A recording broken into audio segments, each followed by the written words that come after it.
ಬೆಂಗಳೂರಿನಲ್ಲಿ ಗಂಡನನ್ನ ಬಿಟ್ಟು ಪ್ರಿಯಕರನ ಜೊತೆ ಹೆಂಡತಿ ಪರಾರಿಯಾಗಿದ್ದಾಳೆ.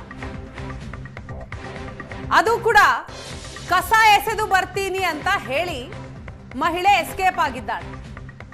ಗಂಡ ಮಕ್ಕಳಿಗೆ ನಿದ್ದೆ ಮಾತ್ರೆಯನ್ನ ಹಾಕಿ ತದನಂತರ ಮನೆಯಿಂದ ಪರಾರಿಯಾಗಿದ್ದಾಳೆ ಹೆಂಡತಿ. ಗಂಡ ಮತ್ತು ಇಬ್ಬರು ಮಕ್ಕಳು ಇವರನ್ನ ಬಿಟ್ಟು ಪ್ರಿಯಕರನ ಜೊತೆ ಎಸ್ಕೇಪ್ ಆಗಿದ್ದಾರೆ. ಮಗುವನ್ನ ಶಾಲೆಗೆ ಕಳುಹಿಸುವಾಗ ಪ್ರಿಯಾಂಕಾಗೆ ಪ್ರಭು ಎನ್ನುವ ವ್ಯಕ್ತಿಯ ಪರಿಚಯ ಆಗತ್ತೆ. ಗಂಡ ಆಫೀಸ್ಗೆ ಹೋದ ನಂತರ ಪ್ರಿಯಕರನ ಜೊತೆ ಆಕೆ ಸುತ್ತಾಟವನ್ನ ನಡೆಸ್ತಾ ಇದ್ದ. ವಿಷಯ ಗಂಡನಿಗೆ ಗೊತ್ತಾಗಿ ಗಿರಿನಗರ ಪೊಲೀಸ್ ಠಾಣೆಗೆ ಆತ ದೂರನ್ನ ಕೊಟ್ಟಿದ್ದಾನೆ. ಪ್ರಿಯತಮನ ಜೊತೆ ಹೋಗುವ ದೃಶ್ಯ ಕೂಡ ಸಿಸಿಟಿವಿಯಲ್ಲಿ ಸೆರೆಯಾಗಿದೆ.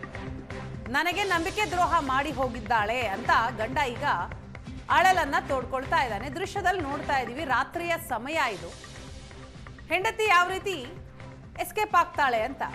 ಗಂಡ ಮತ್ತು ಇಬ್ಬರು ಮಕ್ಕಳು ಅವರಿಗೆ ಊಟ ಆದ ನಂತರ ನಿದ್ದೆ ಮಾತ್ರೆಯನ್ನ ಕೊಟ್ಟು ಕಸ ಬಿಸಾಡ್ ಬರ್ತೀನಿ ಅಂತ ಹೇಳಿ ಬ್ಯಾಗ್ನ ಜೊತೆಗೆ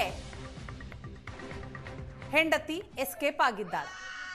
ಕೈಯಲ್ಲಿ ಬ್ಯಾಗ್ ಹಿಡ್ಕೊಂಡು ಹೋಗ್ತಾ ಇರುವಂತಹ ದೃಶ್ಯ ಮಧ್ಯಭಾಗದಲ್ಲಿ ನೀವು ನೋಡ್ತಾ ಇದ್ರೆ, ಮತ್ತೊಂದು ಕಡೆ ಪುಟ್ಟ ಮಗು ತಾಯಿಗಾಗಿ ಗೋಳಾಡ್ತಾ ಇದೆ. ನನ್ಗೆ ಅಮ್ಮ ಬೇಕು, ಏನು ಮಾಡ್ತಿರೋ ಗೊತ್ತಿಲ್ಲ, ನನ್ಗೆ ಅಮ್ಮ ಬೇಕೇ ಬೇಕು ಅಂತ ಆ ಪುಟ್ಟ ಮಗು ಹಠ ಹಿಡಿದಿದೆ.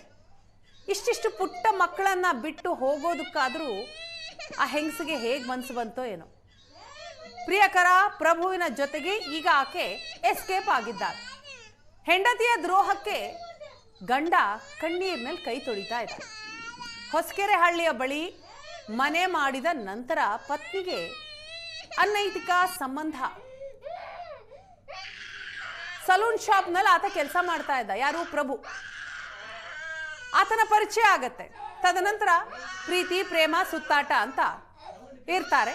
ಈಗ ಮನೆಯಿಂದಲೇ ಎಸ್ಕೇಪ್ ಆಗಿದ್ದಾಳೆ. ಬ್ಯಾಗ್ ಸಮೇತವಾಗಿ ಆಕೆ ಹೋಗ್ತಾ ಇರೋ ದೃಶ್ಯ ಒಂದು ಕಡೆ, ಮತ್ತೊಂದು ಕಡೆ ಪ್ರಿಯಕರನ ಫೋಟೋವನ್ನ ನೋಡ್ತಾ ಇದ್ದೀವಿ. ಇನ್ನೊಂದು ಕಡೆ ತಾಯಿಗೋಸ್ಕರ ಆ ಪುಟ್ಟ ಮಗು ಅಳ್ತಾ ಇದೆ. ಇಬ್ಬರು ಮಕ್ಕಳು, ಪುಟ್ಟ ಮಕ್ಕಳು ತಾಯಿ ಬೇಕು ಅಂತ ಗೋಳಾಡ್ತಾ ಇದ್ದಾರೆ.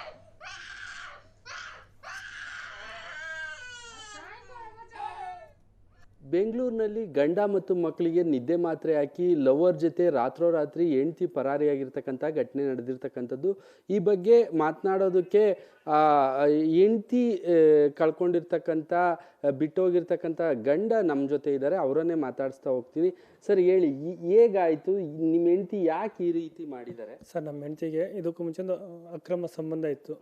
ಅಕ್ರಮ ಸಂಬಂಧ ಗೊತ್ತಾಗಿ ನಾವು ಅವರಿಗೆ ನಮ್ಮೂರಲ್ಲಿ ತಗೊಂಡು ಕರ್ಕೊಂಡೋಗಿ ಇಟ್ಟಿದ್ದು. ಒಂದು ತಿಂಗಳಿಂದ ಊರಲ್ಲಿದ್ರು. ಅವಳು ಊರಲ್ಲಿದ್ದು ನಂಬಿಸಿದ್ಲು, ನಾನು ಅವನಿಗೆ ಮರ್ತು ಬಿಟ್ಟಿದ್ದೀನಿ, ಅವನ ಜೊತೆ ಹೋಗಲ್ಲ, ನಾನು ಏನಿದ್ರು ಮಕ್ಳು ನೋಡ್ಕೊಂಡು ನಿಮ್ಮ ಜೊತೆ ಇರ್ತೀನಿ ಅಂತ ಹೇಳಿ ನಂಬಿಸಿದ್ಕೆ ನಾವೇನು ಮಾಡ್ದು, ಮುಂಚೆ ಹೊಸಕೆರಳ್ಳಿಲಿ ಮನೆ ಇತ್ತು ನಮ್ಮದು. ಅಲ್ಲಿಂದ ಮನೆನ ಶಿಫ್ಟ್ ಮಾಡ್ದು ಬಗಲ್ಗುಂಟೆಗೆ ಮಾಡ್ದು. ಅಲ್ಲಿಂದ ಅಲ್ಲಿಗೆ ಒಂದು 20 ಕಿಲೋಮೀಟರ್ ಆಗ್ಬೋದು, ಅಪ್ರಾಕ್ಸಿಮೇಟ್ 20 ಕಿಲೋಮೀಟರ್ ಆಗ್ಬೋದು.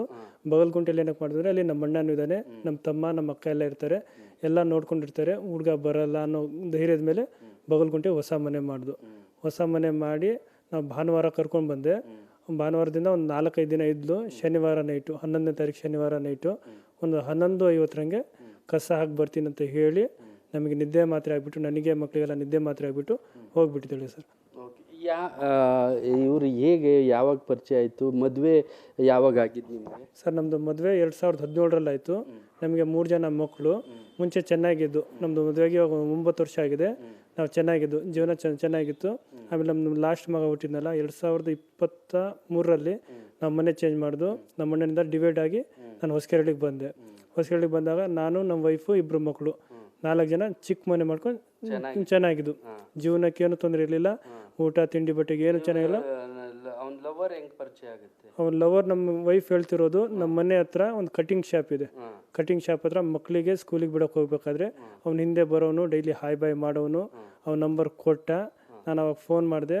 ಏನೋ ಅವನ ಮೇಲೆ ಪ್ರೀತಿ ಹುಟ್ಬಿಡ್ತು. ನಾನು ಅವನಿಗೆ ಪ್ರೀತಿ ಮಾಡ್ತಾ ಇದ್ದೀನಿ. ಅವನ ಹೆಸರು ಪ್ರಭು ಅಂತ. ಕಟಿಂಗ್ ಶಾಪಲ್ಲಿ ಕಟಿಂಗ್ ಮಾಡ್ತಾನೆ. ಈ ಸ್ಕೂಲಿಗೆ ಬಿಡೋಕೆ ಹೋಗುವಾಗ ಪರಿಚಯ ಆಗಿದೆ. ಸ್ಕೂಲಿಗೆ ಬಿಡೋಕೆ ಹೋಗುವಾಗ ಪರಿಚಯ ಆಗಿದೆ ಅಂತ ನಮ್ಮ ವೈಫ್ ಹೇಳ್ತಿರೋದು. ಅವನು ಅದೇ ಹೇಳ್ತಿದ್ದಾನೆ. ಅಲ್ಲಿ ಸಿಕ್ಕಿದ್ರು, ಹಂಗಾಗಿ ನಂಬರ್ ತೊಗೊಂಡೆ. ಇಬ್ರು ಅವ್ರ ನಂಬರ್ ಕೊಟ್ಟರು, ನಾವು ಮಾತಾಡ್ತಿದ್ದು. ಬರೀ ಫೋನಲ್ಲಿ ಹಾಯ್ ಬಾಯ್ ಇದೆ ಅಂತ ಹೇಳಿದರು ಸ್ಟಾರ್ಟಿಂಗು. ಅವ್ರು ಹಾಯ್ ಬಾಯ್ ಇದೆ ಅಂತ ಹೇಳ್ತಿದ್ದಾರೆ ಅಂತ ಹೇಳಿ ಇದಿಷ್ಟು ಸಂತ್ರಸ್ತ ಗಂಡ ಹೇಳ್ತಾ ಇರ್ತಕ್ಕಂಥ ಮಾತುಗಳು. ಕ್ಯಾಮ್ರಾ ಪರ್ಸನ್ ನಾಗರಾಜ್ ಜೊತೆ ಕಿರಣ್, ಏಷ್ಯಾನೆಟ್ ಸುವರ್ಣ ನ್ಯೂಸ್, ಬೆಂಗಳೂರು.